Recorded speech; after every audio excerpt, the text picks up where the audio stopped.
بسم اللہ الرحمن الرحیم۔ الکرتاس.org پر تمام انگلش لینگویج کورس لرنرز کو خوش آمدید۔ آج ہم انشاءاللہ الکرتاس.org پر انگلش لینگویج اور گرامر کورس کے تیسرے سبق کو پڑھیں گے انشاءاللہ۔ پچھلے سبق پہلا اور دوسرا سبق جو تھا اس میں ہم نے کچھ بنیادی ٹرمز پڑھی، الفابیٹس لیٹرز کے بارے میں کچھ پڑھا، ورڈز کے بارے میں کچھ پڑھا، اور سنٹینس کے بارے میں کچھ پڑھا۔ اس سبق میں یہ سبق جو ہے یہ انگلش لینگویج کورس، ہمارے انگلش لینگویج الکرتاس انگلش لینگویج کورس کا بہت ہی اہم کورس کا ایک بہت ہی اہم ہی سبق ہے۔ اس سبق میں انشاءاللہ کوشش کریں گے کہ ورڈز کی جو تفصیل ہے، جو ڈیٹیل ہے، جو ایکسپلینیشن ہے، اس کو ہم پڑھیں گے کہ الفاظ جو ہیں وہ کتنی قسم کے ہوتے ہیں اور ان کو کس کس لحاظ سے اور کس ان کے ورکنگ کے لحاظ سے، ان کے یوزیج کے لحاظ سے کتنی جو ہے وہ قسموں میں تقسیم کیا جاتا ہے، انشاءاللہ ہم اس سبق میں پڑھیں گے۔ تو جیسا کہ آپ اسکرین پر دیکھ رہے ہیں کہ انگلش گرامر کورس سبق نمبر 3 یہاں پہ لکھا ہوا ہے پارٹس آف سپیچ۔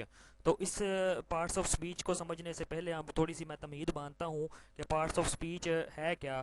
تو دیکھیں بھائی، ہمارا یہ ہم ایک معاشرے میں رہتے ہیں اور ویسے بھی یہ کہا جاتا ہے کہ انسان ایک سوشل اینیمل ہے۔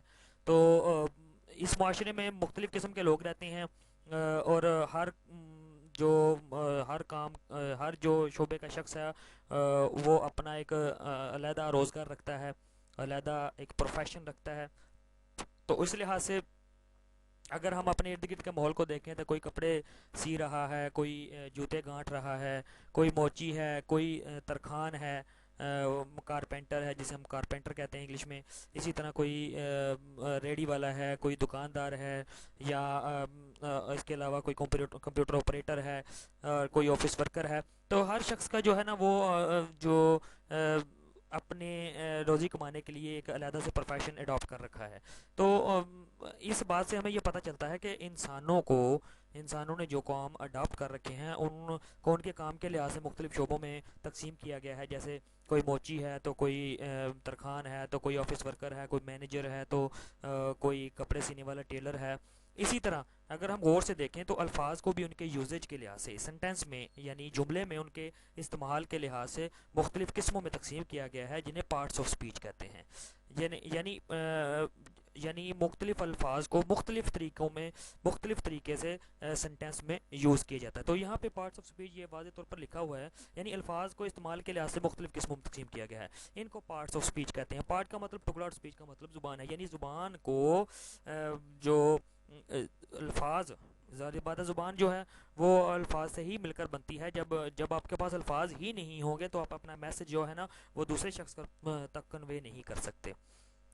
تو ان کی 9 قسمیں ہیں، پارٹس آف اسپیچ کی 9 قسمیں ہیں، جو کہ نیچے مرحلہ وار ہم تعریفوں کے ساتھ ساتھ انشاءاللہ سمجھتے جائیں گے۔ تو پہلی جو اس کی قسم ہے جو ہم یہاں پہ دیکھ رہے ہیں، ناؤن۔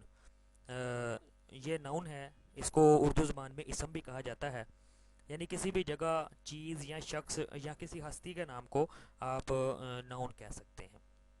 یعنی اس کی مثالیں ایک دو نیچے لکھی ہوئی ہیں میں نے۔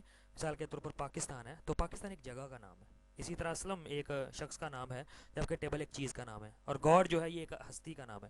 تو یہ ضروری نہیں کہ ناؤن جو ہے وہ کوئی کسی ایسی چیز کا نام ہو جسے ہم چھو سکیں یا ہم پکڑ سکیں یا محسوس کر سکیں۔ کچھ ایسی چیزوں کے نام بھی ہوتے ہیں جو ہم چھو نہیں سکتے، پکڑ نہیں سکتے، ان کو ہم محسوس نہیں کر سکتے۔ اسی طرح کچھ ایسی چیزیں ہوتی ہیں جو کچھ ایسی شخصیات، کچھ ایسی ہستیاں ہوتی ہیں جو مافوق الفطرت ہوتی ہیں، ہماری عقلوں سے ماورا ہوتی ہیں، جیسے اللہ تعالیٰ کی ذات مبارکہ ہے، اس کو ہم سمجھ نہیں سکتے، لیکن وہ بھی ایک ناؤن ہے۔